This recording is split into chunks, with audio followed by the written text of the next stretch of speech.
اللہ قصوری ہے ہما ان کی قبر پہ نور برسے، وہ مجھے فرماتے تھے کہ پیر صاحب میں جب مشکل میں پڑ جاتا ہوں، مشکل آ جاتی ہے تو تہجد کے وقت یہ شعر میں پڑھتا ہوں: غوث اعظم بمنے بے سر و سامان دے، غوث اعظم بمنے بے سر و سامان، سب پڑھیے: غوث اعظم بمنے بے سر و سامان، قبلہ دی مدد کعبہ ایمان مدد، قبلہ دی مدد کعبہ ایمان۔ پھر پڑھیے: غوث اعظم بمنے بے سر و سامان۔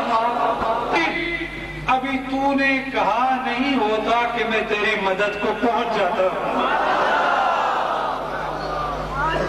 فرماتے ہیں میرا گھوڑا تیار رہتا ہے، لگام ہوتی ہے، تیار رہتا ہے، ابھی تو نے پکارا نہیں ہوتا کہ میں تیری مدد کو پہنچ جاتا ہوں۔ الحمدللہ ثم الحمدللہ۔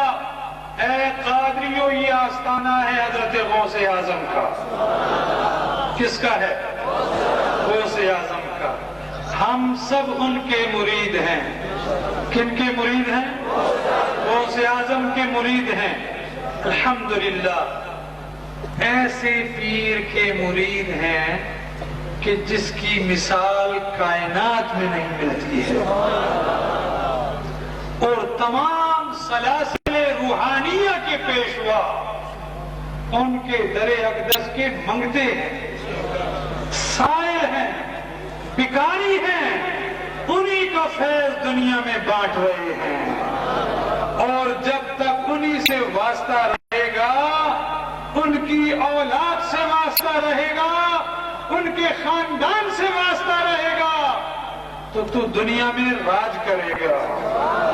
اگر ان سے بغاوت کی تو تیرا نام و نشان مٹ جائے گا، نہ تو رہے گا نہ تیرا نام رہے گا۔ الحمدللہ سدرہ شریف اسلام کا قلعہ ہے، شریعت کا مرکز ہے، قادریت کا مرکز ہے۔ میرے دادا جان بڑے کریم تھے، بڑے کریم تھے، بڑے کریم تھے۔ الحمدللہ آج سدرہ شریف سے وہ آپ پہ نظر کرم کر رہے ہیں، بغداد شریف سے غوث الثقلین آپ پہ نظر کرم کر رہے ہیں۔ نصیحت کرتا ہوں، شاید سدرہ شریف آنے میں آپ کو مشکلات کا سامنا ہو، نہ آ سکتے ہوں آپ، تو یہ آستانہ بھی غوث پاک کا ہے۔ جب پریشانی آ جائے تو اسی مسجد میں آ کے 2 رکعت نفل پڑھ لیا کرو۔ یہ غوث پاک کی مسجد ہے، یہ پیران پیر کی مسجد ہے، یہ عبد القادر جیلانی کی مسجد ہے۔ 2 رکعت نفل آ کے تو پڑھ لیا کر، تیری مشکل کشائی عبد القادر کر دیا کریں گے۔